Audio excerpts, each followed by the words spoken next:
কে জানে মা কালী কেমন, স্বরদর্শনে না পায় দর্শন। মায়ের একই রূপ, মায়ের জিভ কেন বেরিয়ে আছে সামনে, মা কেন জিভ কাটছেন? ঠাকুর ব্যাখ্যা করলেন, দেখো মা, এ আগম বাগিসের মতো। আগম বাগিসের মনে হলো কিভাবে জীবের কল্যাণ বিধান করা যায়। এই কথা চিন্তা করতে করতে তিনি ঘুমিয়ে পড়লেন। স্বপ্নে আদেশ হলো, কাল ভোরে উঠে প্রথমেই তুমি যে রমণীকে দেখবে ও যে রূপে দেখবে সেই রূপই কালীর রূপ, মহামায়ার রূপ। এ বহুকালের প্রচলিত এক গ্রাম্য লৌকিক ব্যাখ্যা। এই আগমবাগীশের সম্পূর্ণ নাম কৃষ্ণানন্দ আগমবাগীশ। তিনি সপ্তদশ শতকের এক প্রসিদ্ধ তন্ত্রসাধক। জন্মগ্রহণ করেছিলেন নদিয়া জেলার নবদ্বীপ শহরে। বলা হয়, মা কালীর এই যে পূজা অর্চনা, তার আচার অনুষ্ঠান সব কিছুই প্রথম শুরু করেছিলেন এই তন্ত্র সাধক কৃষ্ণানন্দ আগমবাগীশ। জীব যদি শিব হন, তাহলে তার হৃদয়গত বন্ধন মুক্তির ঘন আকুতিই হলেন মা কালী। ভগবান শ্রী রামকৃষ্ণ বলছেন, বন্ধন আর মুক্তি দুয়েরই কর্তা তিনি। তিনি ছেদন এবং বন্ধন দুয়েরই কর্ত্রী। তার মায়াতে সংসারী জীব কাম কাঞ্চনে বদ্ধ, আবার তার দয়া হলেই মুক্ত। তিনি ভববন্ধন হারিণী তারিণী। তিনি লীলাময়ী, এ সংসার তার লীলা। তিনি ইচ্ছাময়ী, আনন্দময়ী। লক্ষের মধ্যে একজনকেই তিনি মুক্তি দেন। ঠাকুর বলতেন, পাশবদ্ধ জীব এবং সাপ মুক্ত শিব। একই জীবের দুই অবস্থা, কালী ও ব্রহ্ম, অভেদ। এই অভেদ কখন? যখন আমি নাম রূপের ঊর্ধ্বে আরোহণ করতে পেরেছি, আমার আমিকে নস্যাৎ করতে পেরেছি। আমি এবং আমার, এই হলো জীবের সংজ্ঞা। আশেপাশের বন্ধনে আমার ত্রাহি ত্রাহি অবস্থা। মা মা করে আমি চিৎকার করছি, কেউ নেই আমার। ঊর্ধ্ব দৃষ্টিতে তাকে খুঁজছি আর কাতর কণ্ঠে ডাকছি, কৃপাময়ী, কৃপা করো মা। তখন তিনি তার ডান হাত তুলে অভয় দিচ্ছেন, বাবা, ভয় কি তোমার?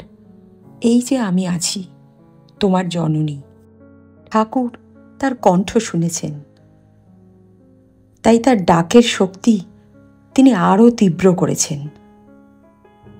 মাটিতে পড়ে আছেন অচৈতন্য, দুচোখ জলের ধারায় মাটি কর্দমাক্ত, দেহে প্রাণ আছে কি নেই। তখন তিনি তার দ্বিতীয় দক্ষিণ হস্ত তুলে শোনান অভয় বাণী, ভয় নেই, ভয় নেই, আমি থাকতে তোমার কিসের ভয়? ভক্তের কিন্তু এতেও আশ মেটে না, ভব ভয় বন্ধন। সে আবার বলে, মা, মুক্তি কোথায়? জীবের এই তৃতীয় আর্তনাদে মা বের করেন তার বাম হস্ত। সেই হাতে ধরা আছে অসি। তিনি একে একে সব বন্ধন কর্তন করে জীবকে মুক্তি দেবেন। জীব রূপ মুন্ডুটি তাই মায়ের দ্বিতীয় বাম হস্তে ধৃত। এই হলো মায়ের চারটি হাতের রহস্য। জীবের জীবত্ব নাশ মানে মৃত্যু।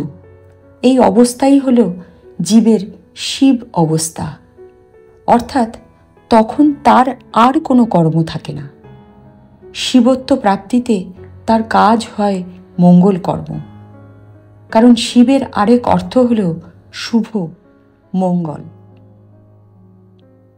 জীবাত্মা তখন পরমাত্মায় লীন হতে চায়। জীবাত্মা যখন পরমাত্মায় মিলিত হয়, তখন সে সব।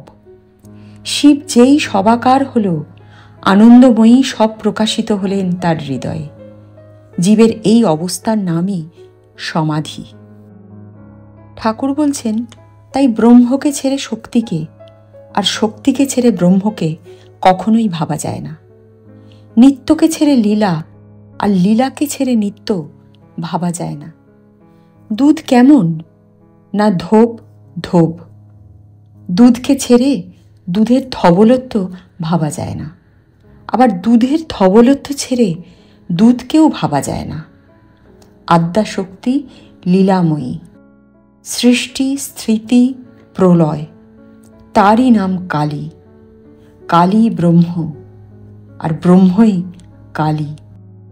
একই বস্তু যখন তিনি নিষ্ক্রিয়, সৃষ্টি স্থিতি প্রলয় কোনো কাজ করছে না, এই কথা যখন ভাবি তখন তাকে ব্রহ্ম বলে ডাকি।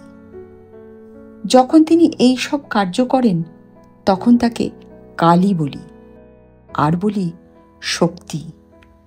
একই ব্যক্তির নাম রূপভেদ। ঠাকুর প্রশ্ন করছেন, কালী কি কালো?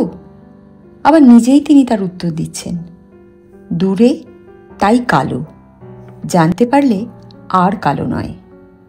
আকাশ যেমন দূর থেকে নীলবর্ণ, কাছে দেখো তার কোনো রং নেই। সমুদ্রের জল দূর থেকে নীল, কাছে গিয়ে হাতে তুলে দেখো কোনো রং নেই। রূপ রস গন্ধ বর্ণের অতীত একটা অবস্থাই হলো সত্য অবস্থা। ঠাকুর একটি গান গাইতেন, ভাব কি ভেবে পরাণ গেল, যার নামে হরে কাল পদে মহাকাল, তার কালো রূপ কেন হলো? তাই তিনি ভক্তকে বলছেন, যিনি নিরাকার তিনিই সাকার। সাকার রূপও মানতে হয়। কালী রূপ চিন্তা করতে করতে সাধক কালী রূপেরই দর্শন পায়।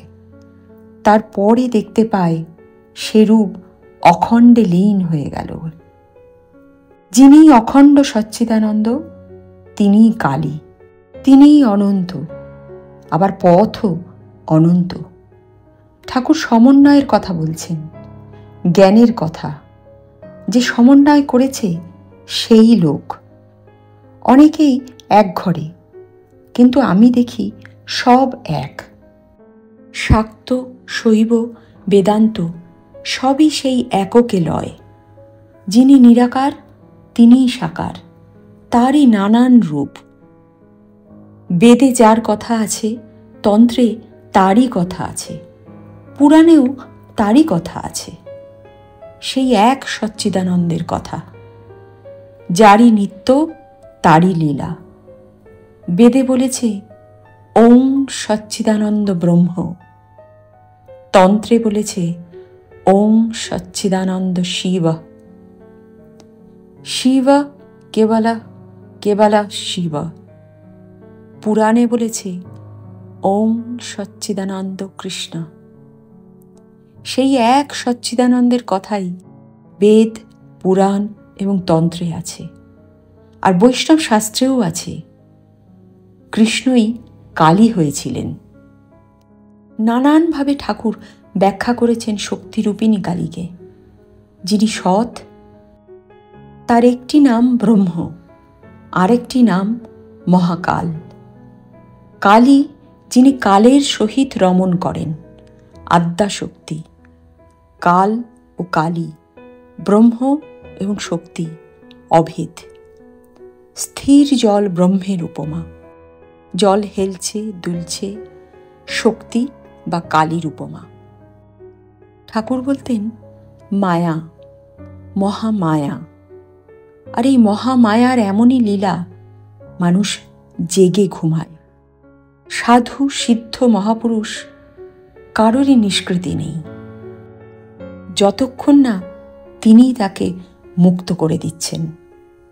মায়ের পাদপদ্মে সাধনকালের সিদ্ধিপ্রদ জপমালা সমর্পণ করে দিলেন। মা, সাধনাও তোমার, সিদ্ধিও তোমার। আর তাই ঠাকুর বলছেন, এমনই মহামায়ারও মায়া রেখেছ কি কুহক করে, ব্রহ্মা বিষ্ণু অচৈতন্য শিবে কি জানিতে পারে? এমনই মহামায়ারও মায়া রেখেছ কি কুহক করে।